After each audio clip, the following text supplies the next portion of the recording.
nderuar shikues të podcastit të Liris Okult, mirëmbrëma. Para se të fillojmë emisionin sot, që është rubrika Okult Histori, po histori nga ajo e undergroundit më shumë që shikojmë ne, dhe ku kemi mbledhur disa lloj kulturash dhe disa lloj historish, jemi përpjekur ti zgjedhim për të caktuar gurët kilometrik në për të cilët ka kaluar historia, sepse shumë njerëz kanë misteri, kanë dëgjuar si histori, qoftë si histori biblike, qoftë si histori të Greqisë së lashtë, po dhe qoftë edhe si histori të tjera, dhe nuk e kanë shumë të qartë se kur kanë jetuar këta persona të rëndësishëm që përmenden vazhdimisht nga feja dhe nga librat e historisë. Ne jemi përpjekur të bëjmë një përmbledhje dhe kushdo që ka kuriozitet mund t'i rikthehet ti emisioni her pas here, ta shikoj dhe të riformsoj idet e veta sipas variantit ton, por pasaj ata kanë të drejtë sigurisht nga burimet e tyre të vlerësojnë momentet historike dhe personazhet historike kryesor të historisë botërore të asaj që ne njohim, me ato syzet e veta. Mirë, para se të fillojmë, dëshiroj të kujtoj atyre që ende nuk janë abonuar dhe në kanalin ton, të bëjnë një subscribe, pra që të abonohen dhe që emisionet tona që mund t'i duken interesante, t'i kujt që vibron frekuencat tona, t'i dalim vazhdimisht sa e rap YouTube-in dhe të ketë mundësi të marrë informacione të reja që rrallëherë mund t'i gjesh në mënyrë të vazhdueshme në stacionet e tjera televizive në gjuhën shqip apo në podcastet e tjera në përgjithësi, se ka dhe temat cilat i trajtojnë dhe të tjerët. Nuk jemi ne të vetmit. Njëkohësisht falenderojmë sponsorat e emisionit ton, të cilët mundësojnë realizimin e këtij emisioni. Emrat e tyre të mallrave dhe shërbimeve që ju i keni të shkruara përse çfarë ofrojnë këta sponsora, këto firma, dhe mundet që të hyni në Google dhe të krijoni kontakt me ta për të marrë informacion për shërbimin apo për mallrat që shesin. Gjithashtu dua t'ju kujtoj të gjithë atyre që e shikojnë në këtë emision, qoftë në Shqipëri, por qoftë edhe jashtë shtetit, ata që se din ndoshta shumë mirë shqipen me dëgjuar, mund ta ndjekin dhe me titra, se tashmë këtë mundësi e ofron YouTube-i. Dua t'ju kujtoj që ne kemi një shtëpi botuese ku bazohem shumë për të bërë këto lloj emisionesh, që quhet Helga Secrets, e cila gati po mbush 20 vjet në treg, dhe njëkohësisht ne kemi dhe një website, një gazet online që quhet okult.org, dhe mund ta kërkoni në Google dhe do ta keni të shkruar këtu në ekran, ashtu si dhe sponsorat që do të dalin vazhdimisht në krahun tim. Mirë, fillojmë me këtë emision që ata që janë të apasionuar pas historisë, besoj që do t'ju duket interesant dhe një variant sfidant për dijet e tyre. Kemi 2 kalendare për fillimin e historisë, quhet është kalendari masonik që fillon me vitin Lucis, që është 4000 vjet para Krishtit, është dhe kalendari biblik ku ne jemi bazuar më shumë për dhënien e datave dhe të personazheve, ashtu siç kemi mundur t'i zbulojmë në mes rreshtave apo historive paralele, dhe kemi nxjerr gjithë material të shkurtër, këto gur kilometrik interesant, do të thoja që do t'i dëgjoni tashi. Sipas kalendarit të masonëve, pra Eva dhe Adami janë krijuar në vitin 4000 para Krishtit, kurse sipas kalendarit biblik në vitin 3761. Do vazhdojmë sipas këtij kalendarit të dytë, në vitin 3700 para erës sonë ka lindur Kaini, i cili në vitin 3640 bravi vllain e vet Abelin dhe mori damkën e Kainit, i cili ishte një kryq. Ata që mbajnë kryq nuk e dinë që kjo është damka e Kainit që Zoti i vuri atij që vrau vllain. Në vitin 3630 para erës sonë lindi Sethi, djali i tretë, sepse Eva dhe Adami që kishin dhe shumë vajza, nuk kishin me një djalë që ata ta pranonin pasi Kaini u dëbua prej kopshtit të Edenit. Në vitin 3570 gjithmonë para Krishtit lindi Enoku, djali i Kainit. Emrin e të cilit për nder të djalit të vet, Kaini ndërtovi qytetin e Enokut, ose siç quhet ndryshe qyteti Atlantisit, që shumë veta e konsiderojnë që është në liqenet mes Detroitit dhe Kanadas dhe Chicagos. Aty ka shumë njerëz që mendojnë që ka qenë kopshti i Edenit në fillim. Në vitin 3550 para erës së re, Kaini filloi ndërtimin e këtij qyteti që unë ju thash. Në vitin 3139 para Krishtit gjithmonë lindi Enoku, që ishte pasardhësi i Sethit. Dihet që Enoku është një nga figurat e mistershme i cili nuk ka vdekur në tokë, por është larguar nga toka dhe ka shkruar dhe një libër që quhet Libri i Enokut, dhe të cilin e ka botuar shtëpia ime botuese Helga Sikrit, që është një libër shumë interesant për ata që din të lexojnë në mes rreshtave. Në vitin 2300 para erës sonë ka ndodhur përmbytja e madhe e Noahut ose Noehut, si të doni e themi. 50 vjet më pas përmbytjes, pra në vitin 2250, filloi ndërtimi i kullës së Babelit. Gjithashtu ndodhi krijimi për herë të parë i misterit të hyjnisë së trefisht. Ati biri shpirti i shenjtë vinë që nga koha e ndërtimit të kullës së Babelit. Në atë kohë, në Babiloni, nëna ynore quheshe, aty ynor quheshe Nimrod dhe ishte i lidhur me sakrificën, bubullimën dhe Jupiterin dhe shiun. Nëna ynore ishte Semiramisi, që ishte e lidhur me pjellorin, me yllin e mëngjesit dhe të mbrëmjes, me Venusin dhe me Hënën. Dhe biri i tyre hynor quheshe Tamuz, i lidhur me diellin, me botën e nëndeshme dhe Saturnin. Në këtë kohë filloi krijimi i gjuhëve të ndryshme dhe shpërndarja e pasardhësve të Noahut ose Noehut. Në vitin 2165 para erës së re lindi Abrahami, ati i 3 feve monoteiste mesdhetare dhe evropiane. Me ta Perëndia bëri një beslidhje sipas Biblës dhe me pasardhësit e familjes së tij.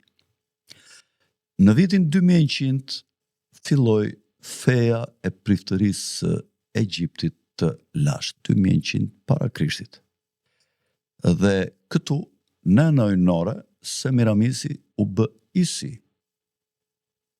Aty ynor që ishte Nimrodi u bë Seti. Dhe djali ynor bëhet Osiris. Në vitin 2100 para erës së re u krijua shteti Mesopotamisë së lashtë. Dhe këtu ndryshoi feja trefishtë ynore. Baba ynor u quajt Marduk, nëna ynore u qua Ishtar, pra në Mesopotaminë e lashtë, ose Inanna quhet ndryshe, dhe Ishtar dhe Inanna. Djali ynor nga egjiptianët që e quanin Osiris u quajt Shamash. Në vitin 2050 para erës së re u kryua kalendari i parë Babilonas. 7 zota, ekuivalent me 7 planet klasik, 12 ysi dhe 36 dekan. Po t'i mblithni 1 plus 2 plus 3 deri plus 36, bëjnë, sa do thoni ju? Provojeni, 666. Në vitin 2000 para Krishtit, u shfaqëm Fenikasit e lashtë, tek të cilët feja e trefisht i quajti babain Baal, nëna quaj Astarte dhe djali ynor u quajt Melqart. Në vitin 1446 para erës së re, ndodhi eksodi dhe 10 urdhërimet që dhanë Mojsiut në malin e Sinait, pra 1446. Në vitin 1250, gjithmonë para erës së re po flasim, deri në Jezu Krisht jemi gjithmonë para erës së re, që mos ngatrohemi se y ndonjë kritik kur se përmendim ne edhe ndonjë zgjuar gati me pushkën bazgardit. Në vitin 1250 para erës së re, u krijua obelisku i vendosur përpara Panteonit në Rom. Gjatë mbretërimit të Ramsesit të dytë, kjo vendos në Egjipt. Pra, përpara ndërtimit Panteonit në Rom, 600-700 vjet, 800 vjet më mbrapa, që do ta përmendim, në vitin 1250 u krijua obelisku i parë që në fakt është adhurimi i pjellorisë mashkullore dhe simboli i fallusit. Në vitin 1100 para Krishtit filluan të dilnin në pa populatat e atyre që quhet Greqia e lashtë, po që mund të kenë qenë toro-jonianët tanë, ku ka bërë pjesë dhe shqiptarët. Këtu baba ynor u quaj Zeus, nëna ynore quaj Hera dhe djali ynor ishte Heliosi. Në vitin 1050 para erës së re, u krijua alfabeti ebraik Fenikas me 22 shkronja. Në vitin 1000 para erës së re, u ndërtua tempulli i Solomonit, tempulli i parë i Solomonit në Jeruzalem, sepse është ndërtuar 2 herë. Në vitin 900 para erës së re, Nimrodi përshkruaj si një pemë me gjelbërim të përjetshëm në festat babilonase. Është ajo që të krishterët e përdorin si pemën e bredhit vitit të ri, që në fakt është pema e Nimrodit që e kanë përdorur më përpara babilonasit në festat e tyre 600 vjet a më shumë, sa i bie 900 vjet para Krishtit. Soloni në vitin 590 para Krishtit vizitoi një tempull në qytetin e Saisas.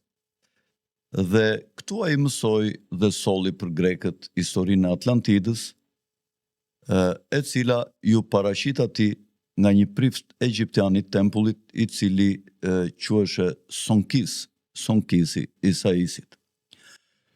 Herodoti shkroi se Saisi është vendi ku ndodhej vari i Osirisit dhe se vuajtjet e Zotit shfaqeshin si një mister natën në një liqen aty ngjitur. Në vitin 586 para erës sonë, tempulli i Jeruzalemit u shkatrua për herë të parë dhe ndodhi dëbimi i ebrejve, tash mund t'i quajmë ebrejnë, se kanë qenë ebrejnë, janë racë, po ishin edhe gjuish njëkohësisht, sepse ishin bërë që në kohën e Mojsiut, me 10 urdhrimet e Mojsiut në vitin 1440, që u thash më lart, pra ebrejnët ishin dhe gjuish nga besimi, dhe u dëbuan në Babiloni. Në vitin 539, gjithmonë para erës sonë, perandoria babilonase ra në duart e e persianëve. Në vitin 538 para erës sonë, Kiri, mbreti persian, lëshoi një dekret që u lejonte ebrejve të ktheheshin në Izrael, pra në Jeruzalem.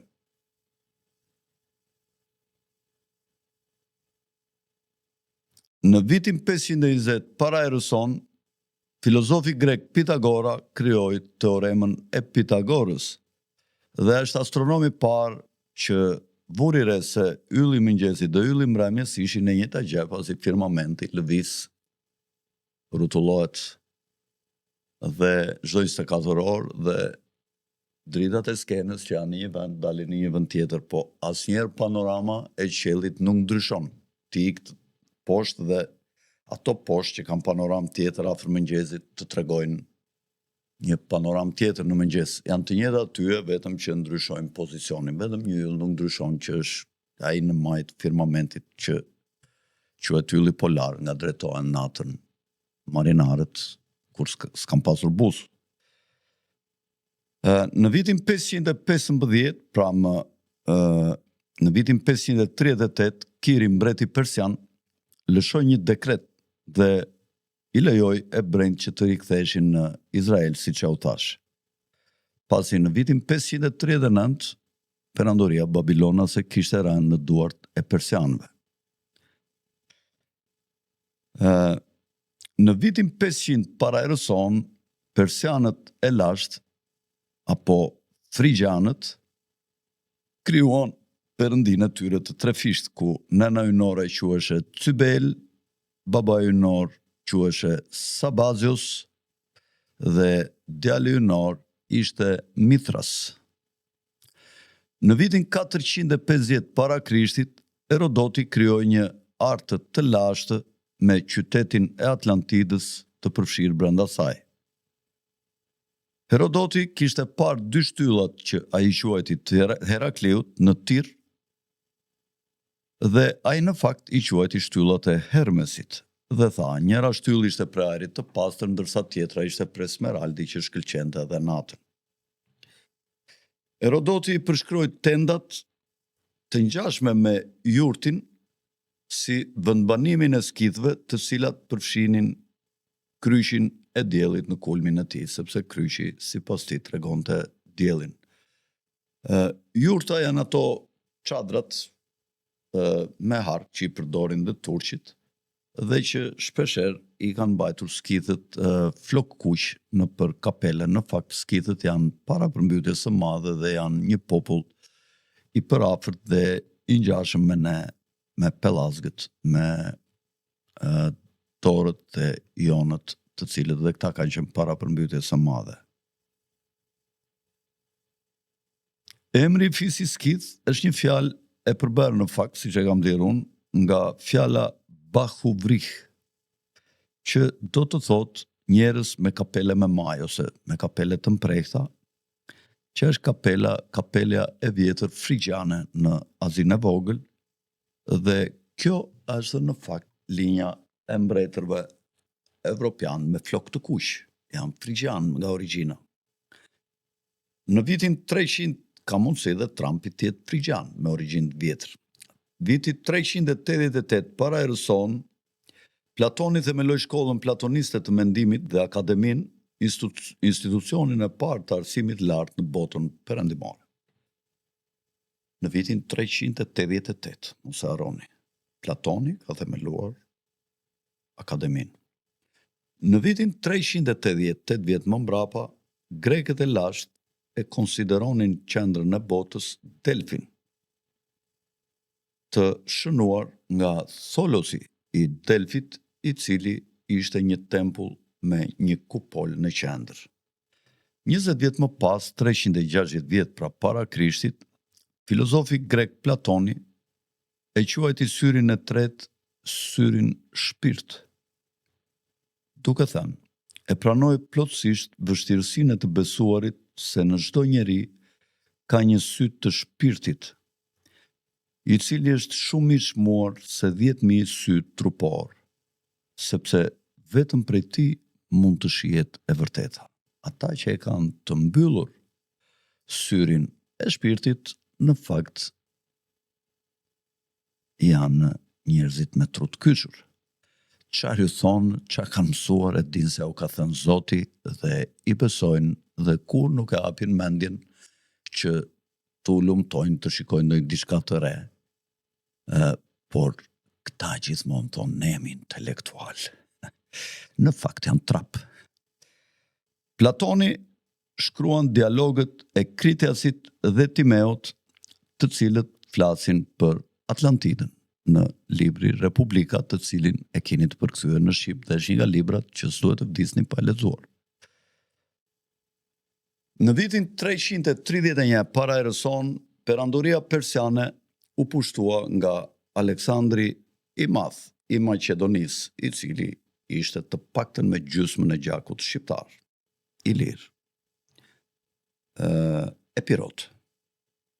Në vitin 300 para erës sonë, Roma e lashtë ndryshoi trinin e shenjtë të Perëndisë, një që ishte në tokë, pra, që ishte babai ish Jupiteri, nëna ishte Venusi ose Libertasi dhe djali ynor quhej Apolloni.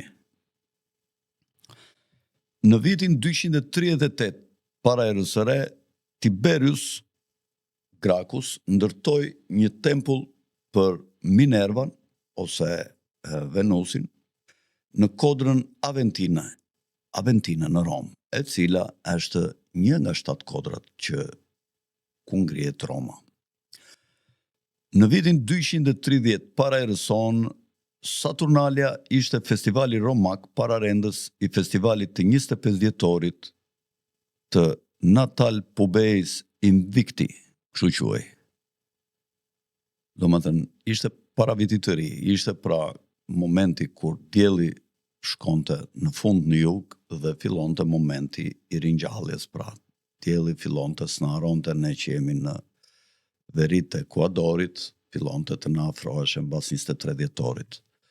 Dhe prandaj quheshe bashkë kjo fest ashtu siç i kemi dhe ne Krishtlindjet, prandaj themi lindje sepse fillon gjithë bota që duket sikur ka vdekur, fauna, flora, gjithçka fillon të gjallërohet dhe ne kuptojmë që Zoti nuk na ka harruar dhe ka krijuar një sistem që nuk na le të bijem në pesimizëm. Në vitin 146 para erës sonë, perandoria romake i pushtoi grekët në betejën e Korintit, pra 146 vjet, në vitin 146 para Krishtit. Dihet që në vitin 178 kanë bërë betejat e para me Ilirët dhe pastaj janë bërë 2 luftrat iliro-romake, ndoshta në vitin 128 dhe 129 para Krishtit. Në vitin 37 para erës sonë, Herodi i Madh u emërua guvernator i Judesë nga romakët. Në vitin 37 vjet më vonë, u krijua obelisku. Në fillim, obelisku që u vendos pasaj në Bazilikën e Shën Pjetrit, fillimisht u vendos në Aleksandri. Në vitin 4 para Krishtit, ndodhi një ngjarje e madhe për të krishterët, sepse lindi Jezu Krishti. Në vitin 30 të erës sonë, tash i filloj me erën tonë, nuk ka nevojë ta përmendim. Në vitin 30, Gjon Pakzorit ju prek koka nga Herodi.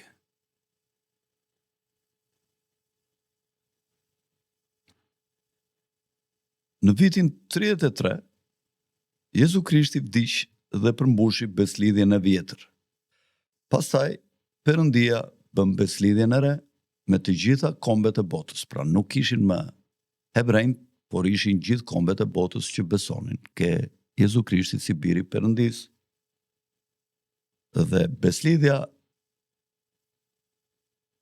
e parë u quajt beslidhje vjetëruar. Jezusi u vra nga Sinedrini, që është domethënë ajo vendi ku mblidheshin rabinët dhe farisejt, dhe Roma pagane ishte pjesë në këtë vrasje nëpërmjet Neronit, dhe këta do të persekutonin vazhdimisht popullin e zgjedhur të Perëndis sipas Ungjillit, që ishin të krishterët për 2000 vitet e ardhshme. Në vitin 44, apostullit Jakov ju prek koka nga Herodi. Në vitin 60 pas Krishtit, apostulli Andrew vdiq nga kryqëzimi. Po kështu vdiq dhe apostulli Jakov në vitin 62. Në vitin 64, në fakt, Neroni fajson të krishterët për zjarin e madh të Romës. Më falë se që pari thash Neroni, duhet të thesha Ponc Pilati, së bashku me farisejt vranë Jezu Krishti. Ishte lapsus. Neroni fajsoi në vitin 64 pas Krishtit të krishterët për zjarin e madh të Romës. Dhe në fakt kështu ka ndodhur. Prandaj të krishterët sot e quajnë Neronin një perandor të keq. Apostulli Pjetër në këtë kohë vdiq nga kryqëzimi dhe apostulli Pavël vdiq me prerje koke. Të gjitha ishin Esenian, një nga fiset një nga 13 fiset e hebrejve. Në vitin 68 pas Krishtit, apostulli Mark vdiq duke zvaritur të gjallë me kokë poshtë.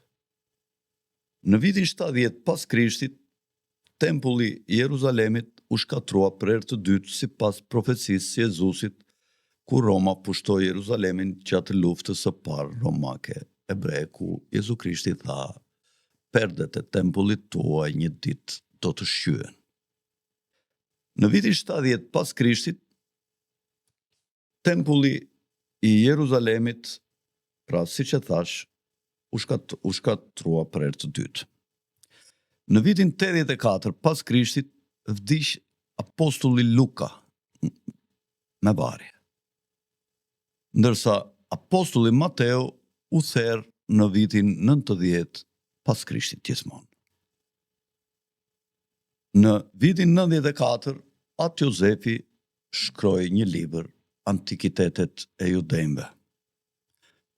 Në vitin 100 pas Krishtit, popullsia e të krishterëve u bë 7000 besimtarë. Në vitin 100 pas Krishtit. Në vitin 113 u krijua Panteoni në Rom, dhe kjo ishte qendra e Romës, bota pagane dhe simbolika e një kupole dielli, sepse Panteoni ka një lloj kupole që personifikon në fakt diellin. Në vitin 135, 1 milion ebrej migruan në Babiloni, pas revoltës së Bar Kokhbës, dhe në shekujt pasaj, Sinedrini dhe farisejt ngritën selin e tyre në Babiloni dhe ju bashkuan fesë së misterit të Babilonis për të krijuar fenë që fute aty, e cila ka një qëllim të vetëm në mendje, të urej dhe të diskreditoj Jezusin, i cili thonë ata nuk është Mesia që ata presin. Kjo është dhe arsyeja pse ata e vodhën termin e Judas dhe morën si të tyre kur Jezusi ishte Mesia i zgjedhur nga fisi i Judës. Në vitin 145 pas Krishtit, apologjeti i ershëm i krishterë Justin Martiri e akuzoi kultin e Mithras për imitim të krishtërimit. Në vitin 150 pas Krishtit, Eliezer ben Hurkanus ishte një nga të urtët më të shuar të shekujve të parë dhe të dytë në Jude dhe është i gjashti urtë më i përmendur në Mishnahun hebraik. Ai tha se engjëlli i ren Samael mishëronte gjarprin dhe joshte Evën, pas së cilës ajo ngjizi në fakt Kainin vrasës.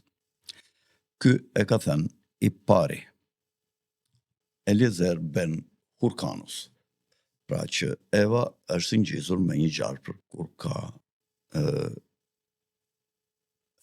formësuar Kainin. Në vitin 190 pas Krishtit, Samuel bar Abba ishte kreu i shkollës hebraike Jeshiva në Nehardea, në Babiloni.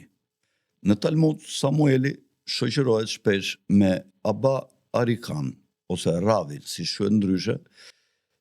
Samueli ishte një nga turtët e hebrejve që përmenden në Talmud dhe ishte mik shumë i ngushtë me mbretin Sasanit Shapuri i parë. Në vitin 193 pas Krishtit, në Hamat Tiberias janë ngërmuar 2 vende ku ishin sinagogat, të cilat u bën selia e Sinedrinit, gjykatës së lartë hebraike të ligjit fetar. Aty ka pasur dhe një dysheme të famshme me një mozaik që daton në fazat të mëvonshme dhe përbëhet nga 3 panele që paraqisin një rrotë zodiaku të vendosur rreth një imazhi të diellit, Heliosit pra, dhe një grup mbi shkrime greke të rrethuara nga 2 luan. Në vitin 195 pas Krishtit, Samueli i Nehardeas, rabini Babilonës, tha: "Unë i njoh shtigjet e qiellit, ashtu siç i njoh shtigjet e Nehardeas, domethënë vendit ku ai jetonte, përveç kometës, për të cilën nuk di asgjë. Jam i njohur me rrugët e kupolës qellore, ashtu siç jam i njohur me rrugët e Nehardeas." Në vitin 200 pas Krishtit u krijua Mishnahu, që është pjesa e parë e Talmudit, mirë thash, dhe përfshin torën verbale, gojore, që kjo u krijua pra në Babiloni, pas largimit në vitin 135, pra si shtam të hebrejve në Babiloni. Në vitin 205, Abba Arikah, një tjetër rabin Babilonas, tha: "Ai që është në gjendje të llogarisë precesionin e kuinokseve dhe horoskopët astrologjik, por që nuk do t'i bëj me të, nuk do që t'i bëj këto, me atë nuk duhet të bisedohet më." Në vitin 250 pas Krishtit, popullsia e të krishterëve arriti 1 milion besimtarë. Nuk janë pak për atë kohë, për në vitin 250. Në vitin 284 pas Krishtit, filloi persekutimi i madh i të krishterëve nga ana e perandorit Dioklecian, dhe më pas perandorët romake kuptuan se vrasja e të krishterëve nuk i paksonte, por i shtonte ata, dhe ata vendosën të ndryshonin strategjinë e tyre, pra perandoria romake. Kështu që popullsia romake në vitin 300 u bë, për 50 vjet u bë 6 milion, u gjashfishua për 50 vjet. Nga 1 milion në vitin 250, në vitin 300 u bë 6 milion. Në vitin 309 pas Krishtit, stërnipi i Shapurit të parë, që ishte Shapuri i dytë, kreu persekutime të dhunshme të krishterëve gjatë mbretërimit të tij të gjatë, si rezultat i bashkëpunimit me xhuishët e Babilonisë. Në vitin 313 pas Krishtit, perandori romak Konstantini legalizoi praktikimin e krishterimit dhe bashkoi traditat pagane romake me krishterimin për të krijuar atë që quhet deri sot Kisha Katolike Romake apo Vatikani. Në vitin 313, në vitin 315, Konstantini ndërtoi arkun e tij, i cili nuk tregon simbole të krishterimit, por më shumë simbole pagane, ku në qendër është dielli. Në vitin 321 pas Krishtit, Konstantini zyrtarisht e bëri ditën e nderuar të dielën, një ditë caktuar për të krishterët, gjë që detyronte dhe dyqanet të mbylleshin ditën që adhurohej dielli, pra e diela. Në vitin 325 pas Krishtit, u mblodh koncili i parë i Nikes. Dhe ishte era e parë që Roma e lashtë mbajti një takim zyrtar të organizuar të peshkopëve të krishterë, të cilët më përpara jetonin ose e zhvillonin aktivitetin e tyre si klandestin, një legalitet. Dy objektivat kryesore që u diskutua aty ishin Triniteti dhe data në të cilën do të festoheshin Pashkët, pra në koncilin e parë të Nikes në vitin 325 të erës sonë. Në vitin 330, kur Konstantini ishte gjallë, në vitin 330 pas Krishtit, Konstantini ngriti një statuj që është çelësi për të kuptuar besimet e tij private. Pas dekadash mbështetje të krishtërimit, ai u shfaq si një statuj e perëndisë së diellit në forum. Në vitin 354 pas Krishtit, filloi kalendari filokalian që kishte festën e 25 dhjetorit që ka ato inicialet romake, që do të thonë ditëlindja të pamposhturit, lojra të urdhëruara 30 gara, është referenca me vjetër letrare për festën pagane të Sol Invictus, dielli i pamposhtur. Gjithashtu, festa e gëzimit apo e hilaris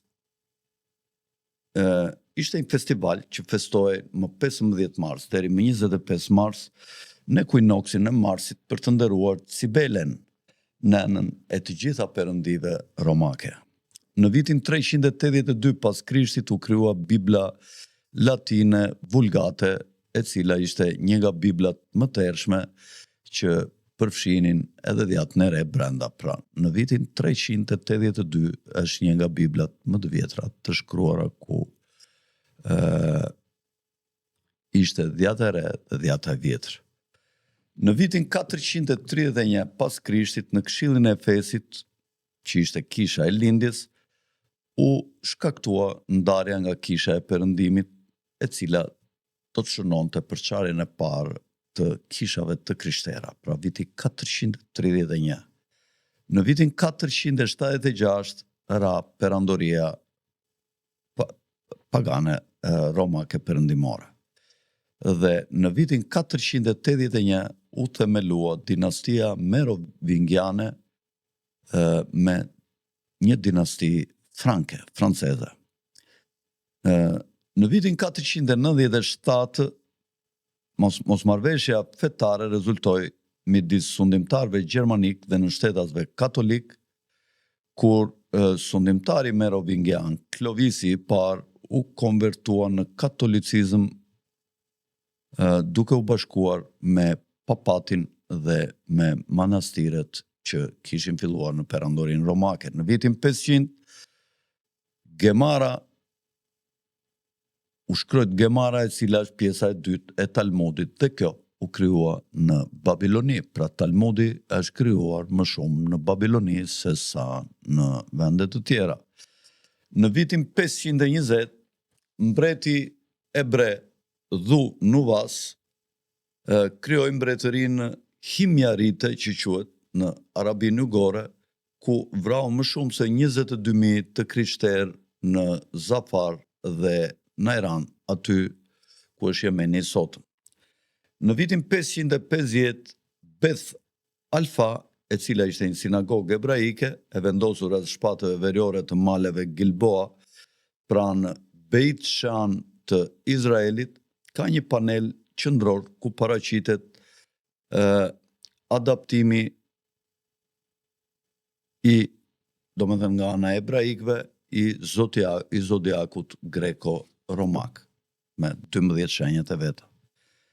Në vitin 565, romakët donin t'i bënin të krishterët të besonin se kapelat frigjiane dhe krishtlindjet ishin pjesë e krishtërimit. Prandaj, ato i shohim në veprën e quajtur Tre magjistarët në një piktogram në bazilikën e Sant Apollinier Novo në Itali, ku janë këta besimtarët e krishterë me kapelet, me maja, që quhen kapelat frigjane që u përmenda dhe më përpara. Në vitin 570 lindi Muhameti, profeti i Islamit, i cili lindi dhe jetoi në Arabi. Në vitin 589, vizigotët në Spanjë u konvertuan në katolicizëm ortodoks, duke u bashkuar me papatin dhe me manastiret.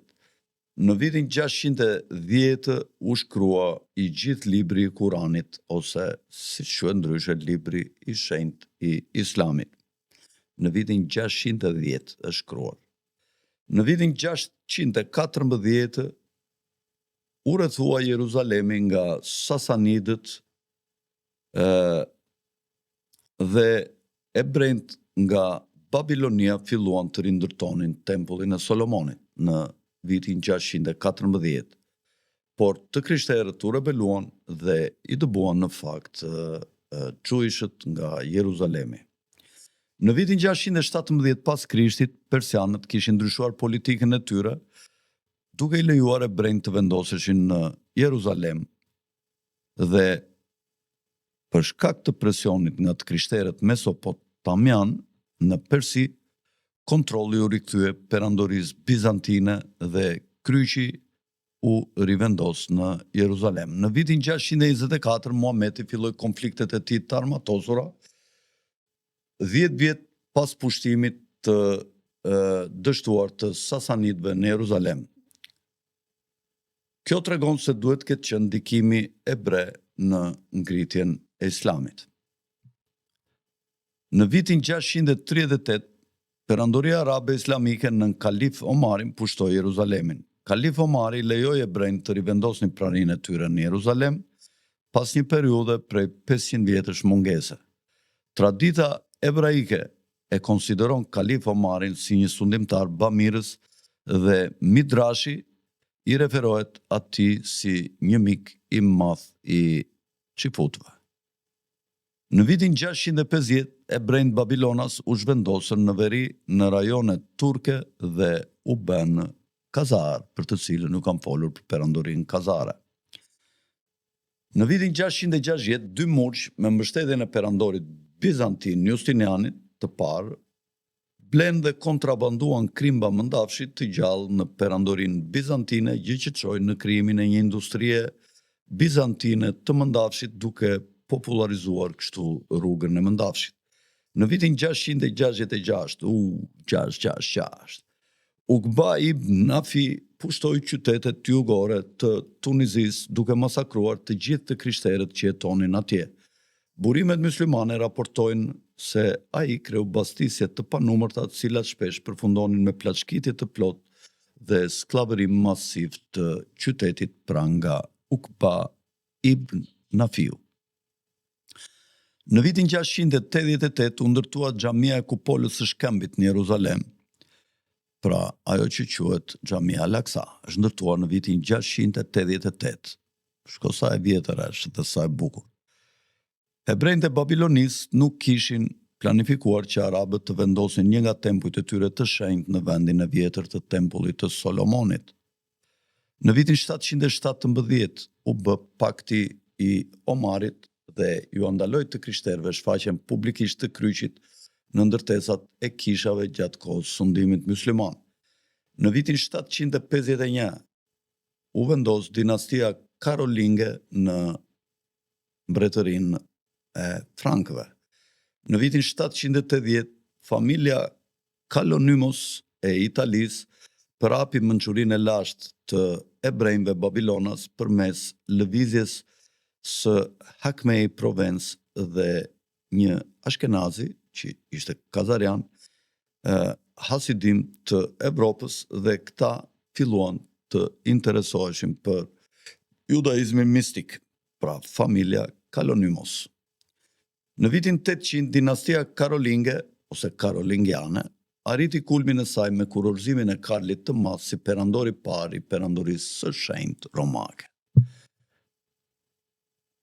Në vitin 811 pas Krishtit, Kani perandorisë së parë bullgare, Krum vrau një numër ushtarësh romak që refuzuan të ishin dorë nga krishtërimi. Pas betejës, Krum e mbështolli kafkën e Nikiforit me argjend dhe e përdorte atë si një kup për të pirë verë ose ujë. Në vitin 850 dolën në pa me një fuqi të madhe vikingët e lashtë, të cilët nënën ynore e quanin Freja, baban e quanin Odin dhe djali quheshe Thor. I kemi parë këto dhe në serialet e filmave The Vikings. Viti 865 i vari Pakocka, i cili është ky një nga personazhet e filmit Vikingët,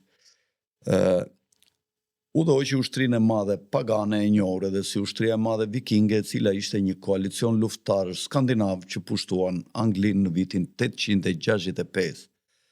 Klani MacLeod i Skocisë ishte pasardhës si Donald Trumpit dhe janë në fakt pjesë e kësaj linje gjaku viking të Ivar Bonles, i vari Pakocka.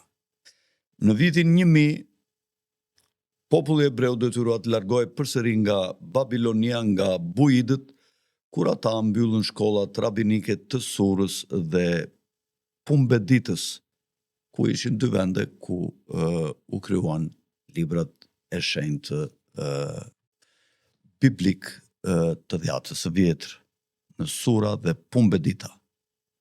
Në vitin 1009, si pjesë e persekutimit të Al-Hakimit, u shkatruan 30.000 kisha dhe kalifi urdhëroi shembjen e kishës së varit të shenjtë në Jeruzalem me pretekstin se mrekullia vjetore e zjarrit të shenjtë në Pashk ishte një falsifikim. Në vitin 1034, komuniteti hebraik i sinagogës së parë të Wormsit u ngrit në perandorinë e shenjtë romake. Qyteti lirë perandorak i Wormsit u bë një qendër e judaizmit mesjetar ashkenazi. Ja u kam thënë çfarë janë ashkenazint. Në vitin 1046, Harald Sigurdsson, mbreti norvegjis, kapi flamurin legjendar të Zanaves përpara se të bëhej mbret i Norvegjisë, dhe Haraldi kishte shërbyer si kapiten i gardës varangiane në oborin e perandorit bizantin të Konstantinopolës. Varangianët janë një fis norvegjezësh të cilët janë pjesë e gjakut të rusëve të sotëm bjond të bardhë. Në vitin 1096 ndodhen masakrat e Rinelandit të njohura edhe si kryqëzata e popullit, që ishin një seri vrasjesh masive të ebrejve dhe ngjarja ose proto-ngjarja e kryqëzatave të Jeruzalemit. Në vitin 1099, perandoria e shenjtë romake dhe ebrejt në bashkëpunim me Papën Urbani II nisën kryqëzatën e parë. Jeruzalemi u bë kryeqyteti i një mbretërie latine me një kishë dhe një patriark latin, dhe të gjitha ishin në autoritetin e papës. Sundimtari i parë latin i qytetit, Godfrey Bouillon, u zgjodh si i tillë, dhe në vitin 1100 lëvizja katare lindi në Itali dhe në Francë. Në vitin 1118, nëntkalorës kryqtar bën një betim midis duarve të patriarkut Konstantinopolës. Qëllimi i tyre sekret ishte rindërtimi i tempullit Solomonit sipas modelit të profetizuar nga Ezekieli. Në vitin 1119, kalorësi francez Hugo de Payens ju afrua mbretit Balduini II të Jeruzalemit dhe patriarkut të Jeruzalemit dhe propozoi krijimin e një urdhri fetar katolik monastik për mbrojtjen e pelegrinëve, që e quajti kalorësit templar, për cilët do të flasim njëherë tjetër se çfarë janë dhe çfarë histori kanë. Në vitin 1122, konkordati i Wormsit ishte një marrëveshje midis kishës katolike dhe perandorisë së shenjtë romake që rregullonte procedurën për emërimin e peshkopëve dhe abatëve në perandori. Ishte nënshkruar me 23 shtator në qytetin gjerman të Wormsit nga Papa Kaliksi II dhe perandori Henri V. Në vitin 1128, Këshilli i Trojës dhe kalorësve templar u krijua. Në Trojë kishte një shkollë kabaliste të themeluar nga Rabi Rashi, i cili kishte jetuar në qytet që nga mesi i shekullit të 11. Ky urdhër dhe Palan Trodaç u bën selia e tyre kryesore e templarëve dhe ta kishin dhe një seli në Skoci ku qëndruan mbasi u shtypën midis viteve të mëvonshme që do t'i themi më pas.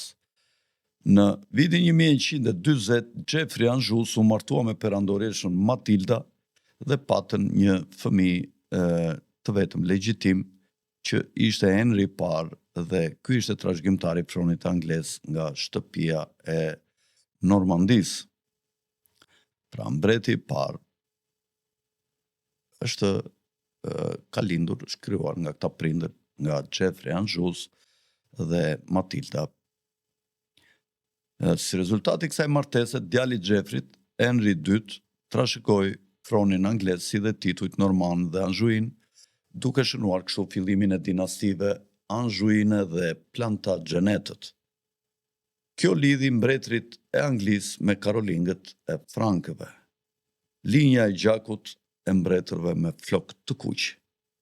Në vitin 1150 u themelua lozha Nën Kilwinning, që ishte një lozhë masonike në Skoci, pra në vitin 1150. Kjo ka numrin 0 dhe njihet si lozha më e vjetër në botë, pra në Kilwinning në Skoci. Në vitin 1160, lëvizja valdeze u shfaq për herë të parë në Italinë veriore. Në vitin 1185 ndodhi plaçkitja e Selanikut nga kryqëzatat latine. Në vitin 1187 William Ricard Zemërluani u dha pjesë të tokave kulte në bregun jugor të lumit Di kalorësve templar dhe formoi një park drerësh në perëndim të kështjellës Stirling. Në vitin 1200 Isaku i verbër nga Provenca, Hashmein në Francë, shkroi librin e parë të kabalës të quajtur Bahir, që do të thotë libri i ndriçimit. Më pas u themelua klani MacLeod në Skoci, nga i cili nga nëna rrjedh Donald Trumpi. Në vitin 1204 u kap dhe u plaçkit Konstantinopoja gjatë kryqëzatës së 4 nga kryqëtarët latin. Plaçkitja e kishës së urtësisë së shenjtë dhe vendeve tjera të shenjta ortodokse ndodhi pra, dhe konvertimi i tyre në adhurim katolik latin, një pjesë të madhe të tyre klerikëve të kësaj kishe, të cilët u konvertuan në katolicizëm. Në vitin 1250 u shkrua Sefer Raziel Hamalak, që është një grimojre praktike e kabalës, e cila përfshin simbole të ndryshme si pema e jetës, që është edhe këtu ke krau im, që simbolizon pemën e jetës, dhe ylli gjashkëndor, që ishte vula e Saturnit dhe përfaqësonte në fakt flamurin ylli me 6 sepa, e dim që quhet ylli Davidit dhe përfaqëson flamurin modern të Izraelit, por pavarësisht se këta duan ta monopolizojnë yllin e Saturnit, në fakt ai shfaqet në shumë kombe të ndryshme, madje edhe në shqiptarët, të cilët i lirët, të cilët e kanë pasur një prej simboleve të tyre të preferuar. Në vitin 1254, William i Rubrukut ishte një frat franceskan. Ky vizitoi pallatin e Kanit të Madh në pemën e argjend të Karakorumit. Në vitin 1270, Moisi de Leon krijoi Zoharin, librin themelor të misticizmit hebraik të njohur si Kabala, që është në fakt një libër me numerologji. Në vitin 1278, Papa Nikolaj III, duke mësuar për karakterin fiktiv të konformizmit grek, dërgoi legat në Konstantinopoj dhe kërkoi nënshtrim personal të çdo kleriku ortodoks dhe adoptimin e katolicizmit romak latin në lindje. Në vitin 1307, në agim të së premtes, më 13 tetor, mbreti Filipi IV urdhëroi, ose quhej ndryshe Filip le Bel, Filip i Bukur, urdhëroi në bashkëpunim me papën në Vatikan arrestimin e Jacques de Molay dhe të templarëve të tjerë francezë Pema e jetës e Kabalës ishte gdhendur në gur në kështjellën në dome ku ishin burgosur templarët. Në vitin 1345 Gjani Bek Khan rrethoi Kafën ose Kufën dhe ushtria e tij katapultoi kufomat e Murtajës së Zezë në Kuf në një përpjekje për t'i dobësuar mbrojtësit brenda. Kjo njihet si ngjarja që nisi prapjen e Murtajës së Zezë në të gjithë Evropën, pra në vitin 1345. Në vitin 1346 Murtaja e Zezë u shfaq në Evropë dhe vrau 1/3 e 30% të popullsisë kontinentit. Në vitin 1349 2.000 ebrej u vranë në masakrën e Strasburgut pasi shumë evropian dyshonin se ebrejt po elmonin pulset e Evropës me ndihmën e mongolëve.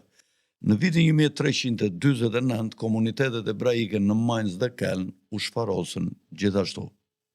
Në vitin 1369 Vjeri de Medici, kompania e parë e quajtur Vjeri di Cambio de Medici and Company, ishte përgjegjëse për transportimin e mallrave fiorentinase përmes Republikës së Pizës.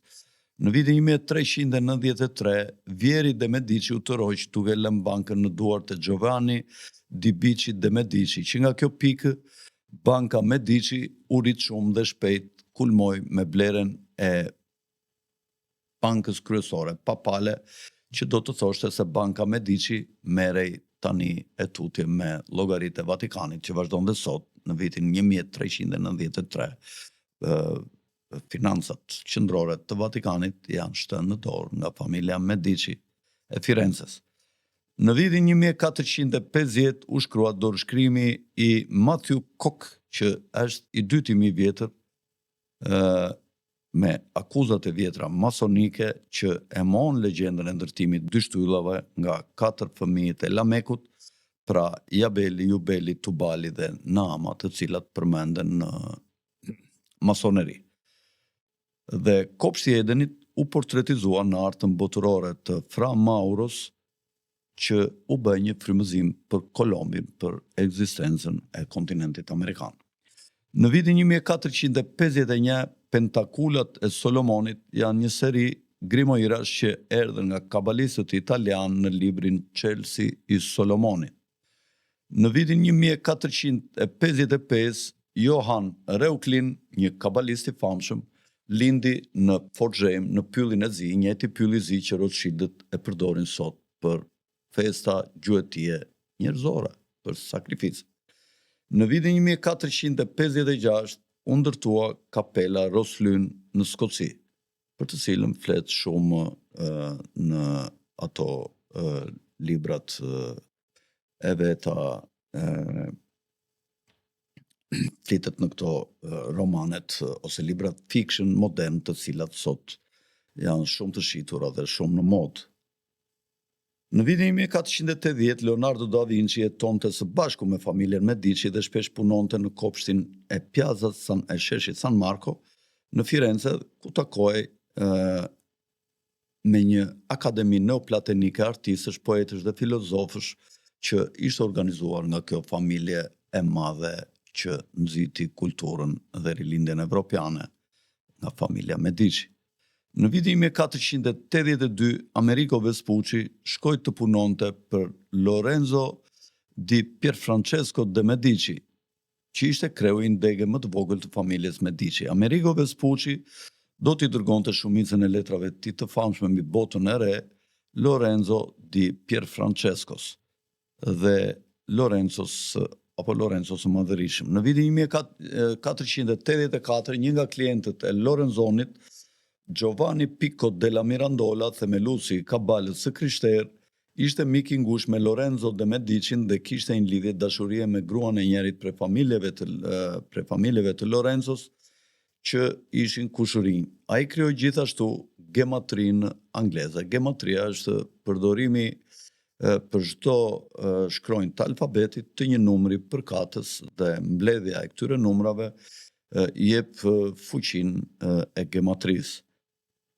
Tutori i Picos në Kabala ishte Rabi Johan Alemano, i cili argumentoi se studimi dhe zotërimi i magjisë duhet konsiderohet si faza e fundit edukimit intelektual dhe shpirtëror të një personi.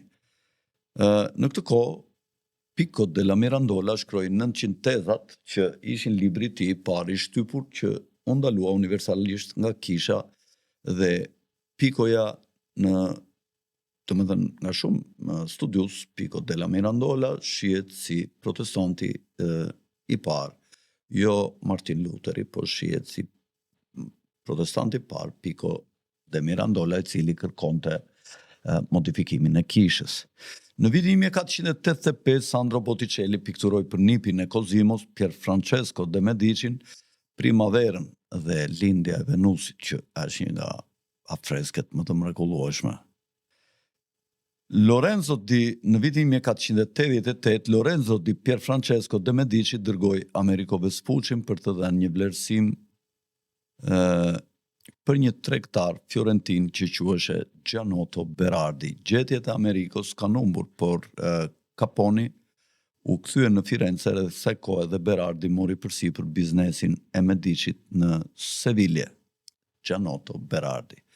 Në vitin 1490, Michelangelo jetoi me Lorenzo di Medicin dhe familjen e tij për 3 vjet, duke ngrënë në tryezën familjare dhe duke marrë pjesë në diskutimet e drejtuara nga Marsilio Ficino. Ai ndoqi Akademinë Platonike, një akademi humaniste e themeluar nga Medicit me në krye Ficinon e famshëm.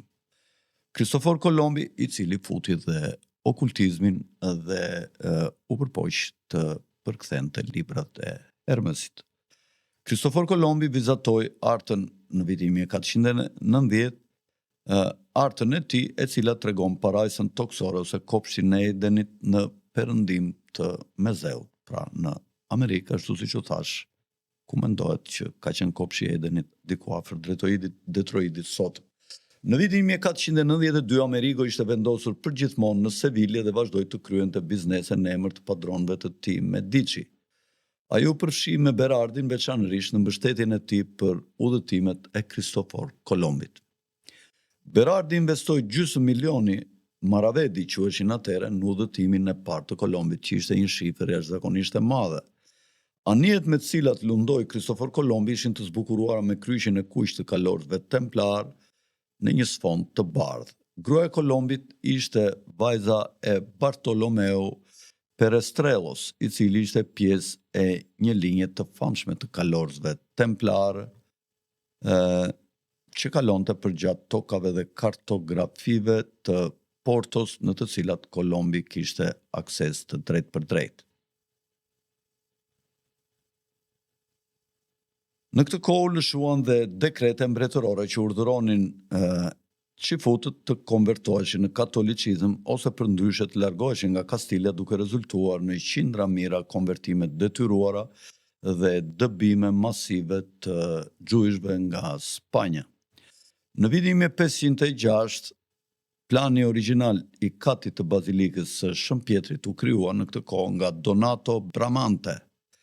Kur artoi planet e ndërtesës, ai u sigurua që gjithë dizajni të ishte shenja e Kainit. Su çuditni. Donato Bramante, arkitekti shumë i shuar i rilindjes evropiane. Në vitin 1509, Heinrich Cornelius Agrippa botoi një libër të quajtur Libri themelor i okultizmit perëndimor dhe ai e quan pentagramin e përmbysur si pentagramin e Pitagorës. Në vitin 1516, shembulli i parë historik i botës moderne, i pemës moderne të jetës, u projektua nga Johann Reuchlin, i cili u shfaq në kopertinën e përkthimit latin të Paolo Riccios të veprës Portat e dritës së Josef Gikatilas. Reuchlin ishte gjithashtu profesor në Universitetin e Ingolstadtit, i cili ishte vendi ku u themelua në Ingolstadt të Gjermanisë është themeluar Illuminati, 1776, mos harroni. Në vitin 1517, termi teza u përdor nga Martin Lutheri kur shkroi 95 tezat që janë vepra kryesore që filloi shënimin e fillimit të protestanizmit ose të reformimit protestant. De arte kabalistika në latinisht, pra, që do të thotë mbi artin e kabalës, është një tekst nga studiusi humanist gjerman i rilindjes Johann Reuchlin. Në vitin 1519, Papa Leoni X ose Papa Leoja i 10, një pap Medici, e bëri Rafaelin kujdestar të antikiteteve të klasike të Romës dhe të zonës përreth. Në vitin 1533, Papa Klementi i 7, edhe ky një pap Medici, miratoi teorinë e Nikola Kopernikut, se toka rrotullohet rreth diellit dhe jo dielli rreth tokës, siç thonë ata që mendojnë që toka është e sheshtë. Në vitin 1536, piktura e Michelangelos, Gjykimi i fundit, në kapelën Sistine u porosit nga Papa Klementi i 7, që ishte një pap Medici. Familja Medici ka dhënë kontribute shumë të mëdha në riformësimin e historisë. Në vitin 1541, Ignac Loyola themeloi jezuitët dhe u bë generali parë i tyre, ka qenë një spanjoll. Edhe urdhri që ai themeloi është shumë i rëndësishëm edhe sot për ndikimin në shumë ngjarje të historisë botërore, duhet thënë në ngjarje negative. Ja u kam shpjeguar pak kur kam folur për Papa Francesco. Në vitin 1550, Gjudah Loe ben Bezalel, i njohur edhe si Maharal, ishte një dietar i rëndësishëm talmudik, mistik, hebre dhe filozof që shërbeu si një rabin kryesor në qytetet e Mikulovit në Moravi dhe Pragës në Bohemi. Ai pretendonte se gjyshi i tij, Çaimi Wormsit, ishte nipi i Gjudah Lej Plakut, një pretendent i linjës së Davidit nëpërmjet Sherira Gaon. Në vitin 155, Eduardi i Anglis, Eduardi VI, ishte monarku fëmijë Tudori Anglis, i cili sundoi një kishë me prirje kalviniste. Protestantët kontinental, Martin Bucer, që ishte një humanist, dhe Peter Martir Vermigli, edhe ky një humanist, përfshin në shkrimet e tyre një rol të rëndësishëm të gjujshve të konvertuar në të krishterë në fundin e kohërave.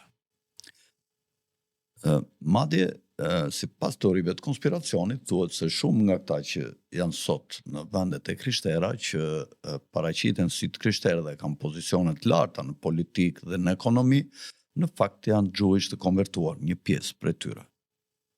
Në vitin 1558, Johnny D themeloi urdhrin Rosicrucian. Ai kishte në borë dhe astronom dhe këshilltar të mbretëresës Elisabet të parë të Anglisë, dhe Johnny D kushtoi pjesën më të madhe të kohës alkimisë, magjisë dhe filozofisë hermetike. Është ai që i pari ka mbajtur atë kodin 007 si pseudonim të tij, gjatë informatave që jepte për Elisabet në parë. Në vitin 1565, Teodor Beza zhvilloi ose krijoi një përkthim të Biblës të quajtur Bibla e Gjenevës.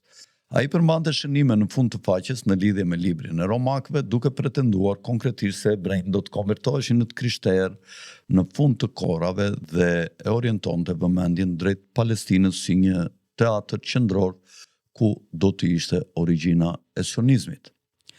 Në vitin 1584, natën e 8 qershorit, në ditarin e Johnny D, në atë që quhet libri Sojagas, ai shkroi për një kohë kur Edward Kelly komunikoi me shpirtrat e këqij.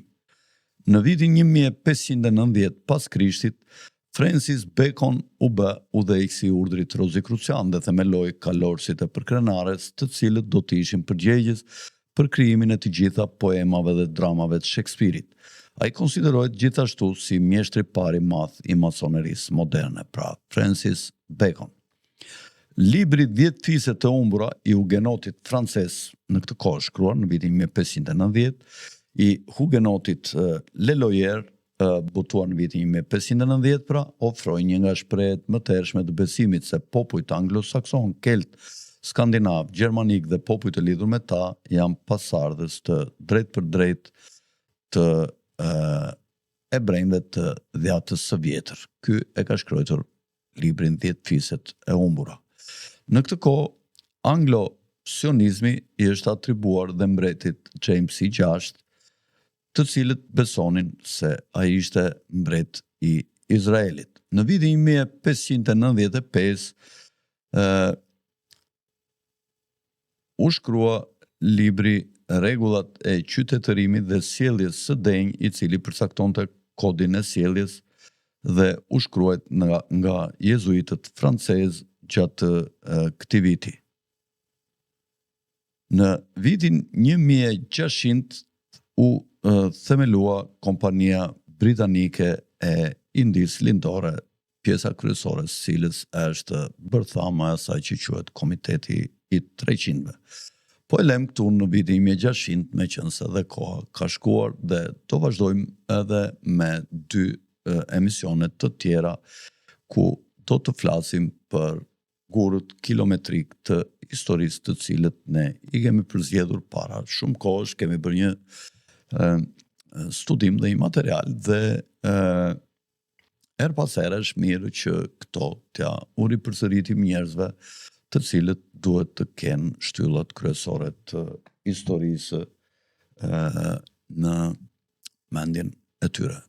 Duke ju rikujtuar dhe njerë për të bërë subscribe kanalit, që të shkojmë shumë shpejt 10.000 dhe të bëjmë një tort madhe këtu, dhe t'ju falenderojmë dhe të festojmë së bashku, ju kujtoj dhe njerë subscribe kanalit. Natyrisht, këta ja u kërkoj atyre që kanë gisht dhe që e dinë që nuk ka asnjë lloj shpenzimi, as financiar, nuk të fusin as në burg, nuk të thresin as në etusi. Thjesht një subscribe. Nga unë Alfred Sako, natën e mirë dhe mirupafshim të gjithë ju që vibroni në frekuencat tona.